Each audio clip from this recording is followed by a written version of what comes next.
All right, welcome back to the third day of the state laws. Just a little bit to catch up on before we finish. Do we have any questions over any of what we've gone over with day 2 or anything like that? I would suggest you guys study this. With a class this size, there should have been at least one question, I would assume. All right, let's keep moving then. Letter L, that deals with the sales disclosure. The sales disclosure is a form that is filled out by the seller of the property. You probably have seen these if you've bought or sold a house. This is the little one-page form, now it's 2 pages, that looks like the Excel spreadsheet where it says refrigerator is good, bad, don't know, roof is good, bad, you know, and they mark if it's good or defective, all right? A sales disclosure is used to transmit information from the seller to the buyer on the sale, exchange, land contract, lease option of any residential real estate with less than 4 units. All right? So it's not used in the commercial world. It's not used in the multifamily if you're buying multifamily. It's only used to transfer information for residential real estate on any sale of the property or transfer of interest. There are a lot of confusions on this that landlords and investors don't have to do this. That's absolutely incorrect. Everybody does this, all right? There are a few exceptions we're going to cover right now, and I'll show you how to remember the exceptions, the easy way to remember the exceptions. So in section 2 or number 2, it says exceptions. Court-ordered transfers, like foreclosures, bankruptcies, eminent domain, divorce decree, all right? Why would those be exempt? Look at all those people, bank-owned, HUD homes, eminent domain, bankruptcy. Those are the people that didn't live in the property that are selling it, all right? So that's an exception. So like when a bank sells a home as an REO or HUD sells a home as a HUD home, there is no sales disclosure because they literally have no information because they never lived in the home and they only owned it through that. Foreclosure, number 2 is through a foreclosure decree. Number 3 is a decedent's estate, like if you were the executor of a will, once again, you didn't live in the home. Number 4 is the other one, between co-owners. Why wouldn't you give information from the husband to the wife? Goes back to the same reason that they would use the quitclaim deed. Remember, husband would take a quitclaim deed from a wife or vice versa because they know the interest. Same thing here. If you're transferring property from a husband to a wife, such as a quitclaim deed, you wouldn't need to use the sales disclosure because the presumption is the other party knows the condition of the house. Combination of a spouse or individual in the line of lineal consanguinity. Got that one? Consanguinity is the order of descent. Transfers because of the failure to pay taxes. So if your house is taken through a tax sale, when they take your house, once again, they're a government entity, they didn't live in it. And then the last one, pretty much the same thing, is called on the very first sale of a brand new home. The sales disclosure is not used. Once again, from the builder who didn't live in the home to the first buyer, there is no sales disclosure. We're going to use something else here in a minute, and I'll tell you what it is. From the first buyer on down, this form would be used all the time, unless it happens to one of these things. The sellers must complete the form. This is not something you complete, all right? So you would give it, when you list the property, you would give it to your client. Hey, I need you to sign the listing, and here's a couple other things we need to. The seller's disclosure, this passes information on. Now, the seller's disclosure does not substitute for a warranty. It also does not substitute for a home inspection. It's just a disclosure that lets the buyer know that there's potential problems. It has to talk about several different items, and these are what they call known items. The problem with the sales disclosure in my book, theoretically the seller could lie, and unless you can prove he was lying, and even then it's still kind of tough, all right? That's why you should never use it as a warranty. Let them, seller says, oh, everything's perfect, and you buy the house and go, wait, he lied. Well, maybe he didn't know about that defect because he is supposed to disclose known defects.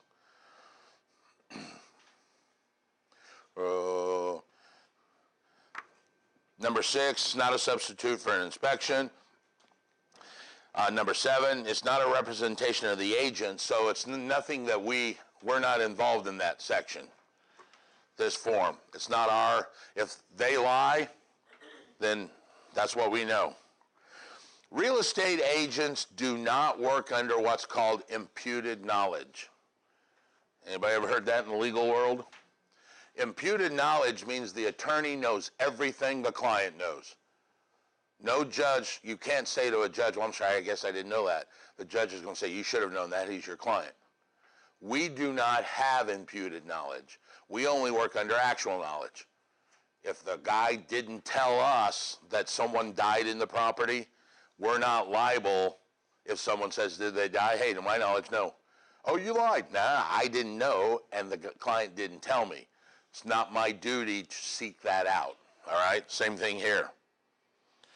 The buyer has to receive a copy of this form prior to putting an offer in. Matter of fact, on our purchase agreement, there's a section that says the seller's disclosure has or has not been received yet. A lot of times you put not received in the old days. The title company would stop the closing and say, hey, have they seen this? In today's world with technology the way it is, now on our MLS system in the Indianapolis area, we attach it to as a PDF on the listing document itself. So when you go and look at the MLS and you, oh, my client wants to see 12 Smith Street, the guy that listed it has already put the seller's disclosure, so you can just click on it and print it out and take it with you, all right? Same thing is going to talk about letter M when we get to the lead-based paint. That's also usually attached as documents. Number 10, the owner is not liable for inaccurate information provided by competent third parties. So if the guy has a roofer and the roofer says, hey, the roof's good, and the seller puts on there it's a good roof, and then the buyer has an inspection and says, hey, that's a bad roof, you lied. No, I used a third party that told me it was good. I'm not liable for that. All right? If the owner finds out there was and let's go with this word, mistake, finger quotes, not that he lied because they would never do that, mistake, sales disclosure, and the new buyer decides they want to change it. Okay, back up. Let me make sure I'm clear because I see a lot of people. Let me give you the example. Suppose the seller says the washer is in great condition, the washing machine, whatever. And then the buyer makes an offer on the property and the seller says, oops, I made a mistake, that washing machine's actually defective, he can change the sales disclosure.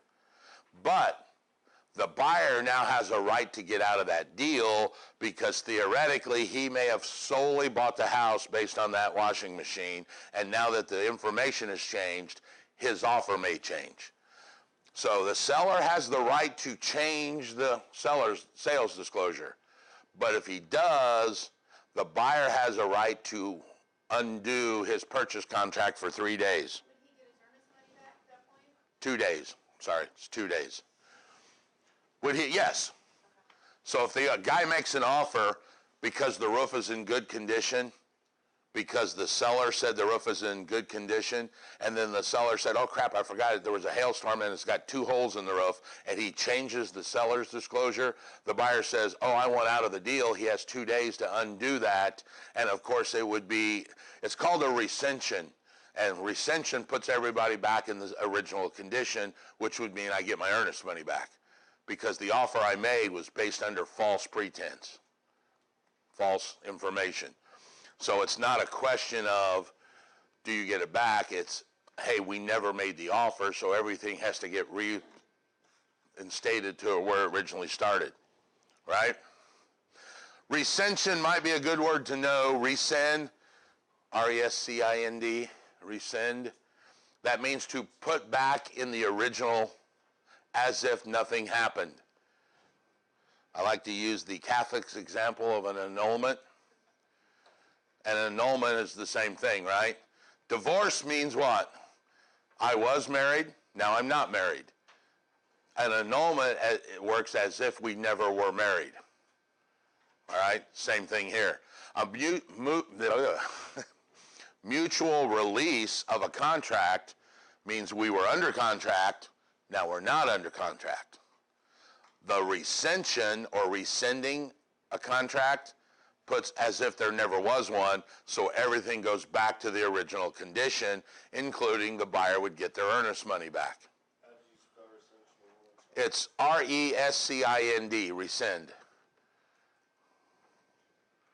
I hope. Is that correct?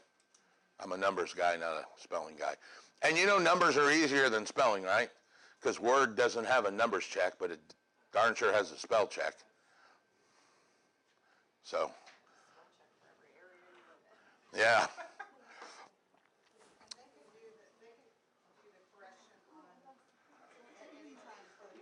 They can do the correction at any time before the closing, yes.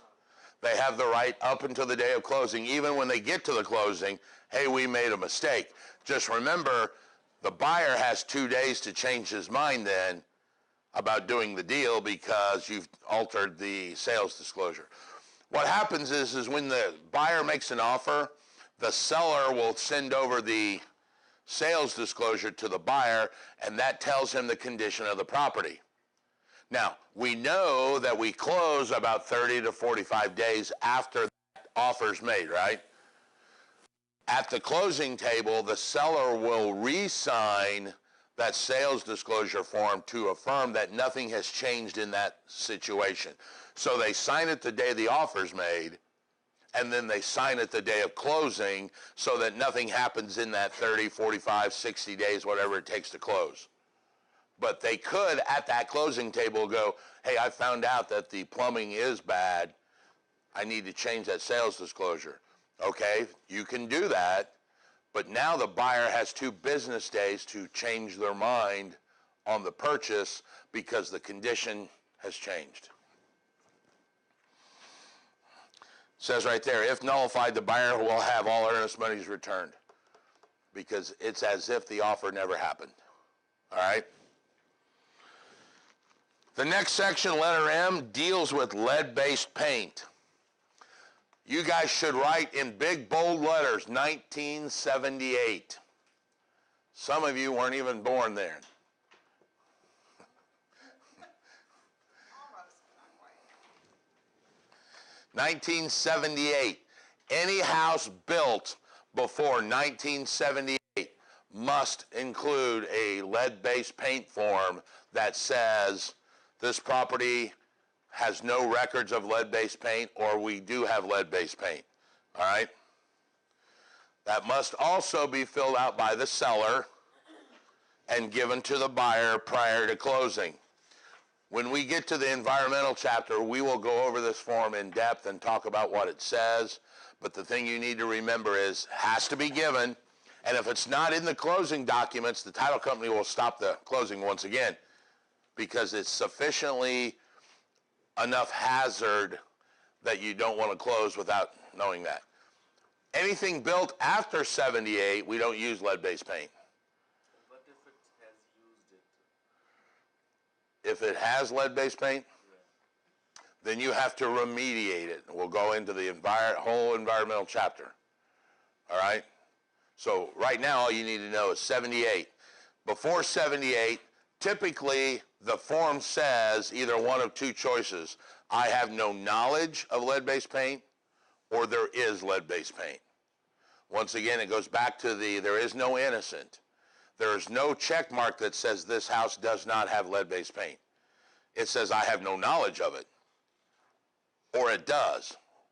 There is no check that says there is no lead-based paint, all right? So you're guilty or not guilty. There is no innocent.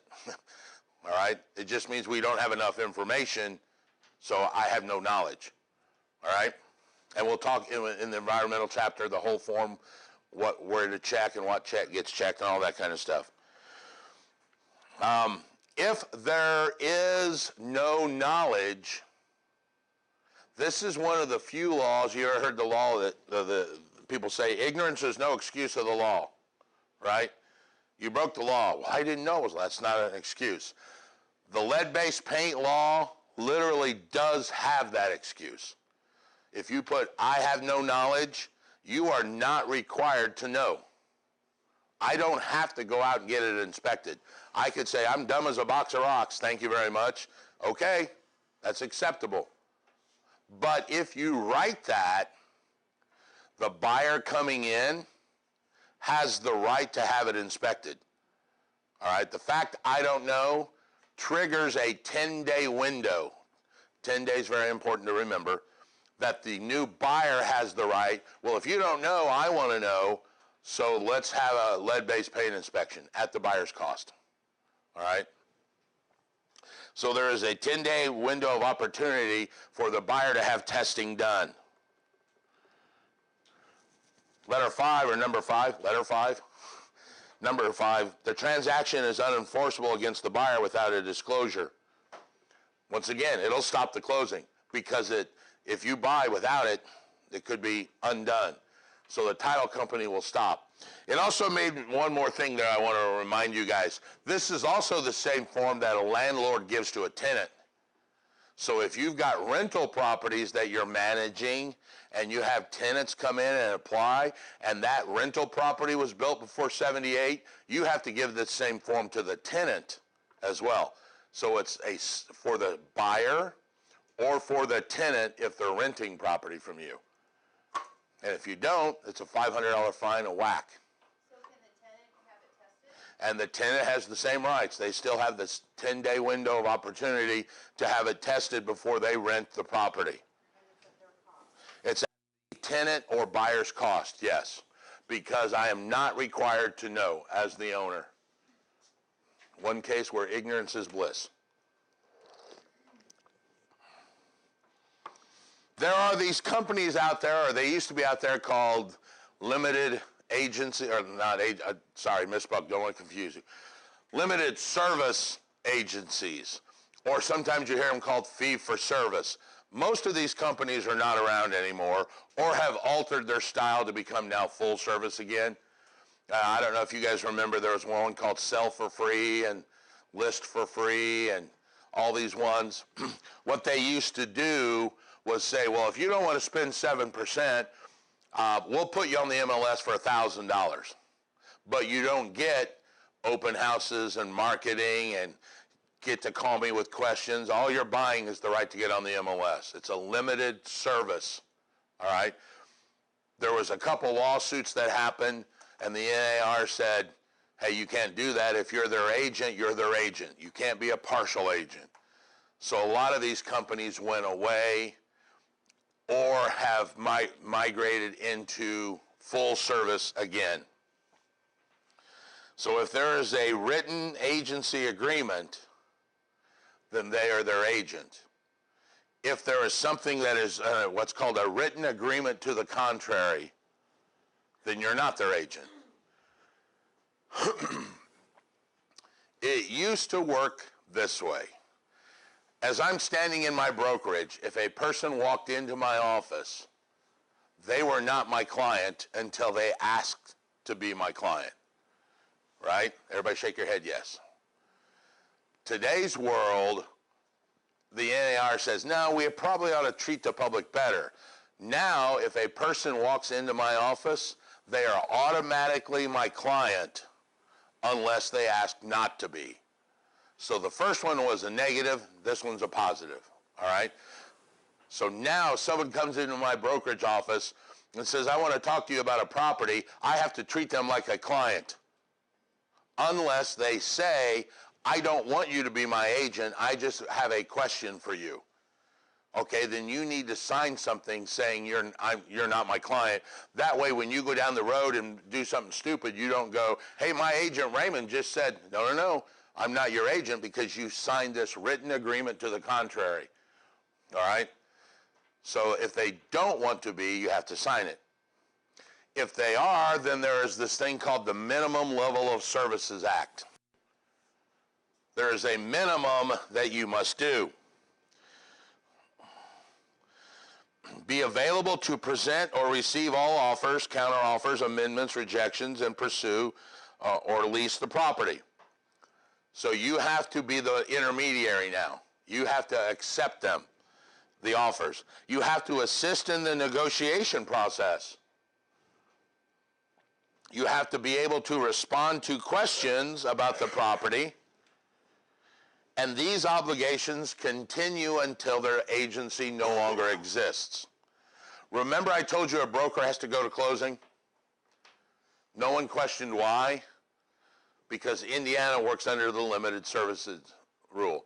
And one of the rules says you have to be available to answer questions while they're your client, which includes the closing process where they're sitting at the table. They may look at you and go, hey, we didn't talk about this form. What's this form? Can you help me out with this form? You've got to be there to answer that question because they're your client. And this rule is what created that rule that says we have to go to closing. All right? Some states don't work under the the Minimum Services Act. All right?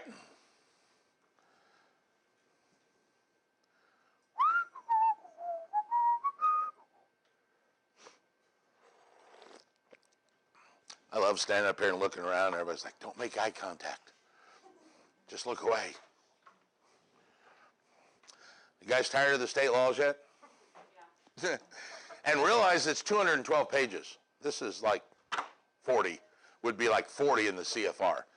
I mean, you guys are only getting about 20, 25 to 30% of the laws that we haven't covered. Number 7 deals with the assistant. This will be interesting. You can have an assistant working for you that is either licensed or unlicensed. Doesn't matter. The only thing that matters is an unlicensed assistant can't do licensed required activities. All right? If you have an assistant that has a license, then they can do licensed activities. So someone that is not licensed is restricted from the following things. They cannot prepare ads or promotional material without the approval of the broker. All right? They can't show property or hold open houses. Now, you know, the funny thing is, you guys ever seen that, what's that, $1 million homes that's in New York? Or I was watching it one day, and the agent literally had his assistant at an open house, and I thought, well, maybe New York's got different rules. But every time the person asked a question to the assistant, he called the agent, hey, I got a question. So, you know, I don't know why you would do that.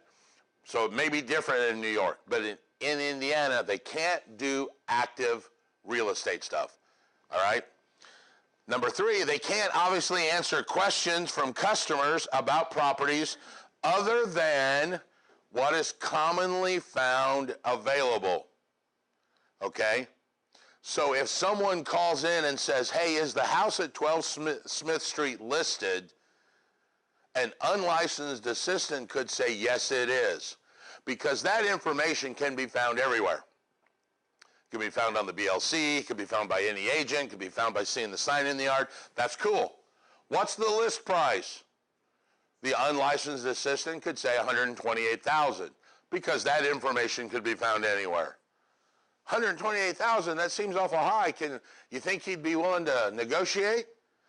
Man, right there's the cut line, because now the unlicensed assistant cannot talk about real estate. They would have to say, hold on, let me get you to whoever's working the floor time today, or my boss, or my team leader that is licensed, who can now say, yes, the guy said he was motivated to bring us any offer. That information you can't get anywhere. but the listing agent.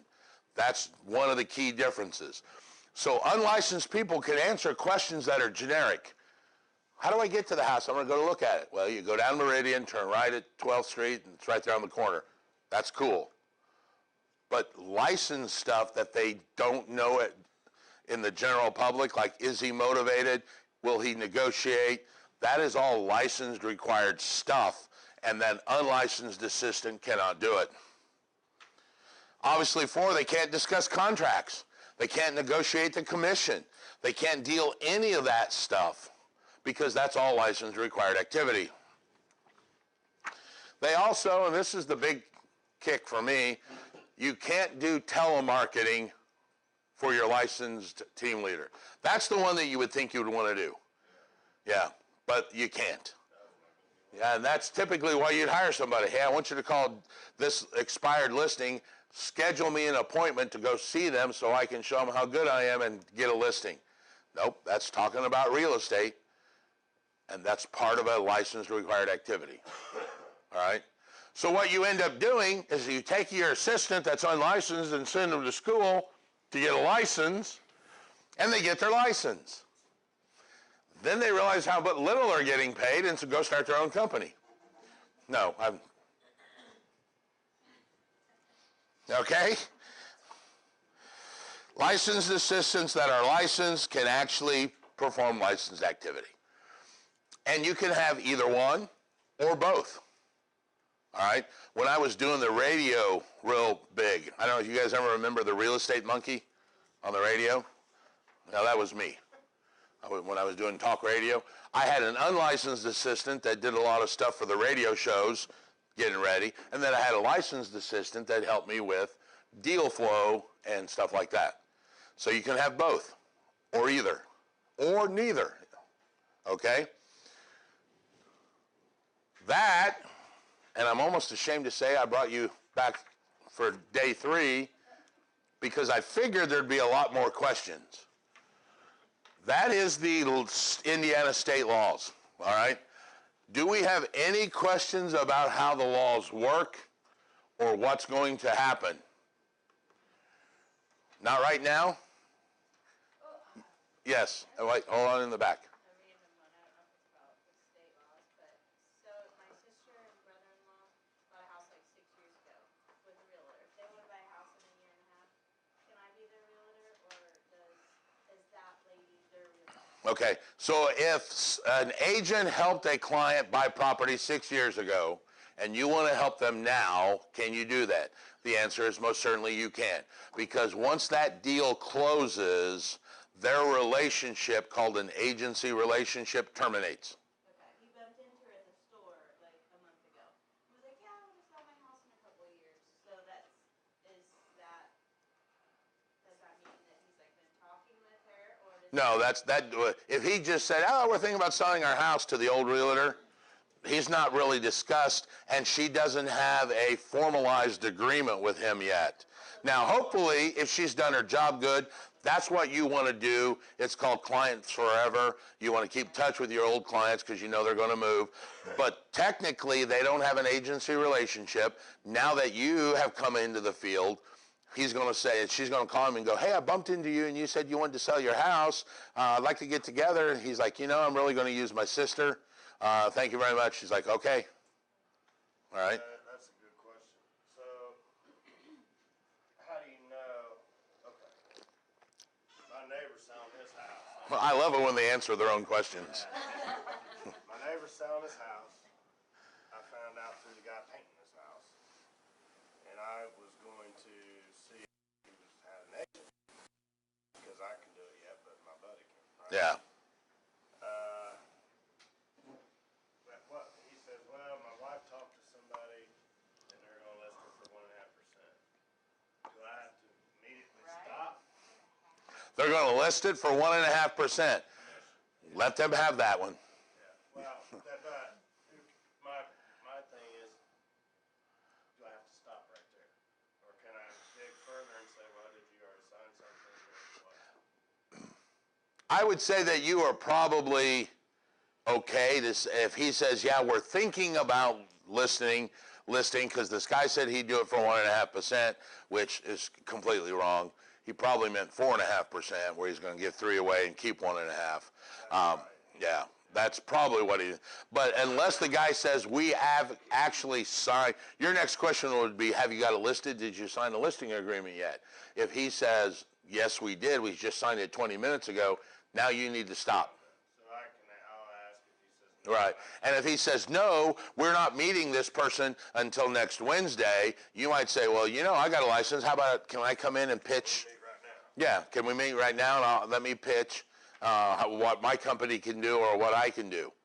And until he formalizes that agreement through a listing agency, there is no agreement. He could say, yes, I'm thinking about using it. Or he could potentially say, I'm thinking about using the guy, and I really like him, so I am going to use him, so I'm really not interested in talking to you. Right. All right? But yeah, my big thing wasn't when am I breaking When there's an agency relationship, which was coming up in the next couple chapters, and this is one of the things I don't like about this book. It's in a wrong order. This agency relationship to me should have been way earlier. But once that relationship's created, you're done. That's a signature. Yeah. Right? Why are you done? Because you can't talk to somebody else. Bing, bing, bing, bing. State law. You cannot talk to another client's agent or another agent's client. Is that done when, is that established with their signature on the agency agreement or through ongoing discussion?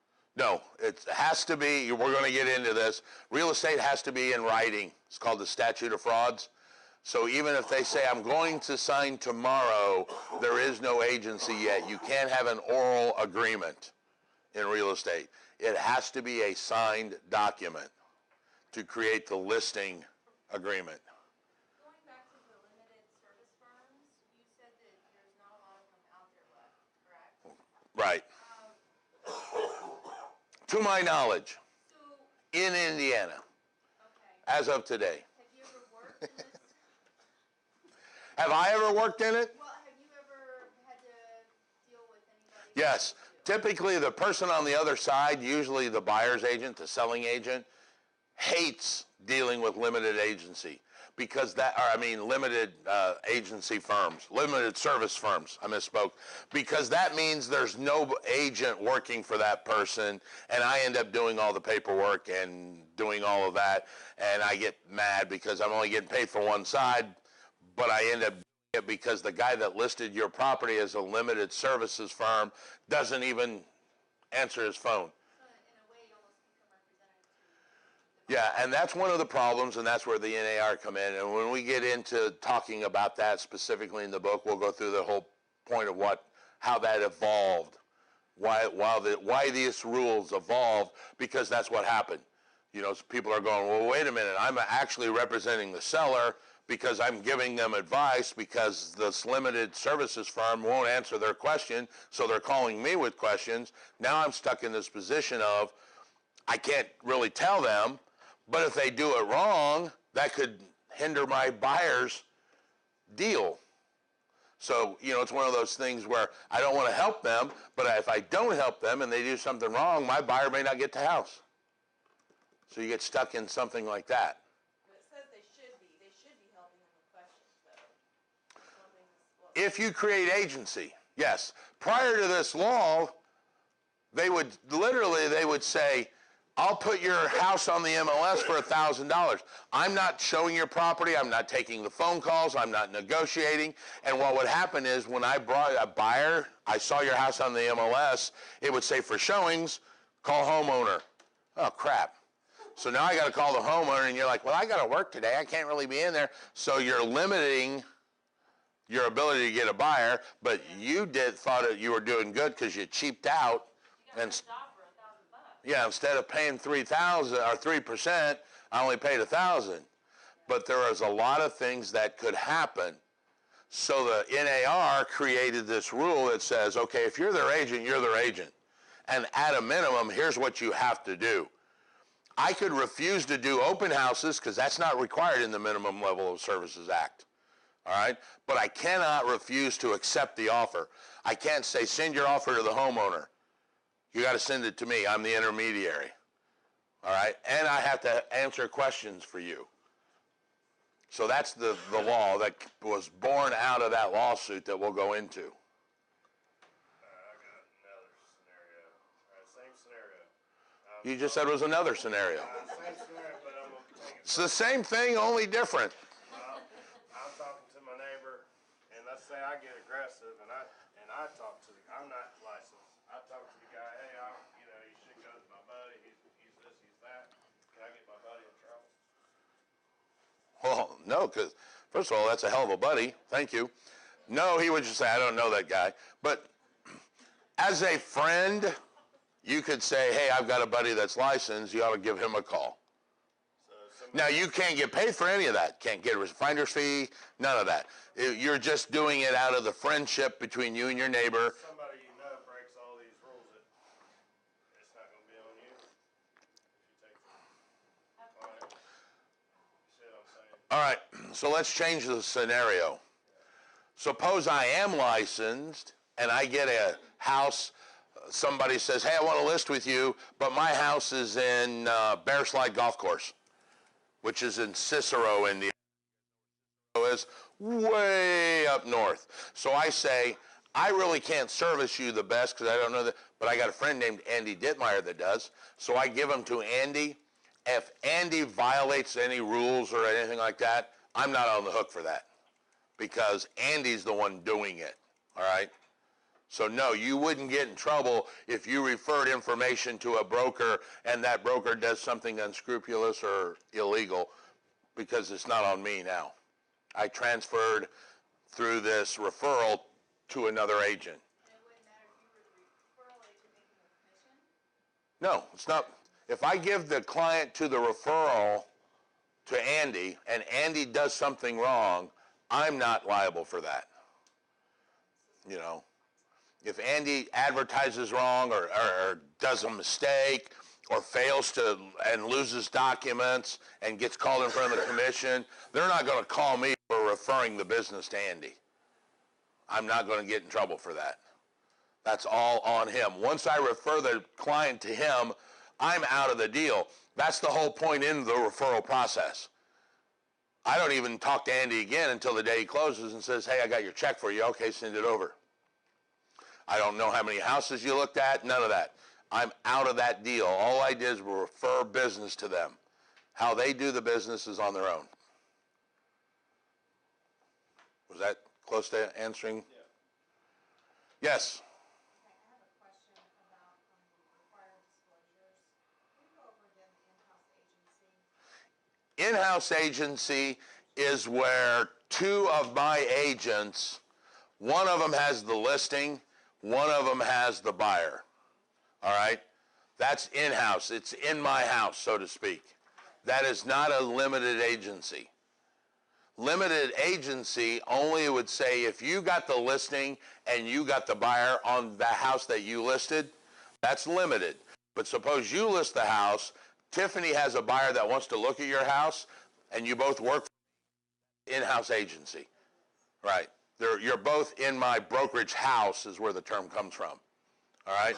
You guys don't know it yet, but your listing client is actually mine. It's my client, not yours. It's mine, all mine. Her buyer client is actually mine as well.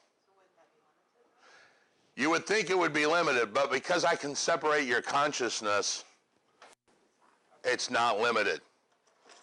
It is a great learning experience, though, because when I owned the Century 21, yeah, Malia Fuentes had a listing, and she came to me, and Gus had the buyer, both my agents, and Gus came in, he's like, we're going to write an offer, what do you think we should write it at? I'm like, I don't know, looks like it's overpriced, I lowball him. So he writes an offer to Malia, who comes into my office and goes, hey, I got an offer from Gus, it's lowballed. I'm like, well, I wouldn't let him get away with that. I'd stand firm on your price. So Gus comes in later and he's like, they didn't budge a bit. I said, why do you think that is? He's like, I don't know. I said, maybe they don't have any money. But the point is, even though I know, I can't tell either one of them. Finally, about a week later, they both come to my office and they're like, you're screwing with us, aren't you? I'm like, no, I'm just trying to educate you. And I wouldn't answer it different only because the offer came from Gus as if it would have come from you. You know, the house was 180 and Gus's client wanted to offer like 127. Yeah.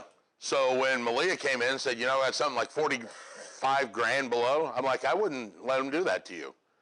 Which is what I had told her, regardless of whoever the offer came from. All right? So that's called in-house agency. It's also called something else. It's called designated agency. But we'll get that in the book. So in-house just means both two different agents working for me, as opposed to one agent working on the same deal for buyer and seller. All right. We're going to call day 3 an end. If you're at home listening, and if you're here listening, tomorrow is the exam. All right? Any questions about the exam? It's 100 multiple choice questions. All right? You have a 4-hour time limit to complete the exam. I'm sorry? Chapter 1 to 8 and the state laws. All right? Most people consider this, the exam, the hardest one of the 3. All right? Now, what happens when you're done, it will give you a grade. When you get all 100 done and it says submit for grading, there's a pop-up that's going to say, do you want to go back and change answers, or are you really sure you want to submit it for grading? If you want to submit it for grading, click submit for grading. It will give you your score instantly. Boom, 81%. You will not be able to see the answers yet. All right? All you will see is your score. And we do that so that when at the end of the 3rd exam, if you have to retake a test for some reason, you have not already seen the answers. Okay? Once you get to the end of the class and the end of the 3rd exam, if you score that 75 average, it will immediately unlock all 3 exams, and now you can go back and use the exams as a study tool for the state exam. So you can go back and look down through that 81 and see which ones I missed and why I missed them and things like that. Okay? Now, also, don't panic if you don't get a 75. It's a 75 average of the 3 exams. So don't call me later tomorrow and go, oh, I got a 73, I'm dead. No, that just means you got to pick up 2 more points somewhere along the next 2 exams. Actually, the state law says you need 225 total points out of the 300. So you literally can just keep a running total. And the system will do that at the bottom of your test. It'll show you. You've gotten 75 out of 300 so far. Next test, it's going to say you've got, 150 out of 300. And then the 3rd test, it'll say 225 out of 300, which is a 75 average, you pass. Okay? So just keep that in mind. Don't panic if you don't get a 75. It's an average of the 3. That has to be a 75. All right? Yeah, yep, Jesse in the back. You said the test is due tomorrow. Is that really Monday? Or is it actually due tomorrow? Actually, I'm recording, so I want everybody to say it's tomorrow's class. All right? So for you sitting in here live, tomorrow's a weekend, so your test is Monday. If they're listening at home, it's tomorrow's class, which would be for you guys on Monday, for them whenever they want to get it done. Which means we do not meet here until when? Tuesday, which is because your test counts as one of your 30 classes that you have to attend. All right? Now, with that being said, all right, as long as it's done by the time you come in here Tuesday, it's fine. If you try and come in here, I will know, and I will not allow you in the class. I have done it several times. If you have not completed, for the live people, the online people, that'll never happen. For the live people, if you try and come into class Tuesday and you have not taken the test, I will ask you to leave, which will be counted as one of your absences. All right? Question with you. Yes. With the 100 questions,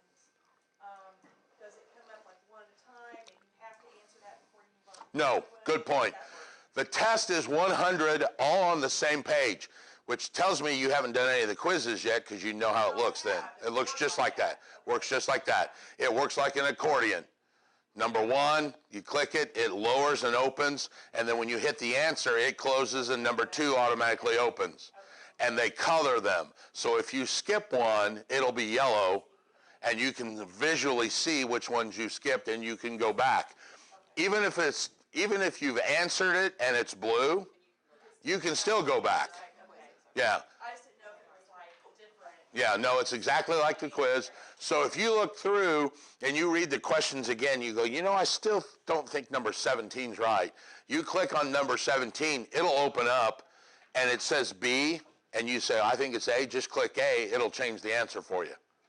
All right? And yeah, that's what I'm saying. So when you're done, it'll say submit for grading. It's going to give you a second chance. When you hit submit for grading, pop up in the middle of the screen is going to say, you know, do you want to go back and edit your answers, or are you sure you want to submit? And when you hit submit, boom, now it's done. It'll give you the grade and lock you out of looking at the answers. If you leave one blank or something, let's say the It's wrong. Okay, No. it's wrong. It'll like tell you, oh, 17's not answered. No, it will not say the system is not that in depth. It will say you didn't answer 17 or 18. The visual of it will not be colored blue. It'll still be yellow. If you skip from 16 to 19, 17 and 18 will not be colored in. And you should visually see that. Are we good? Good luck.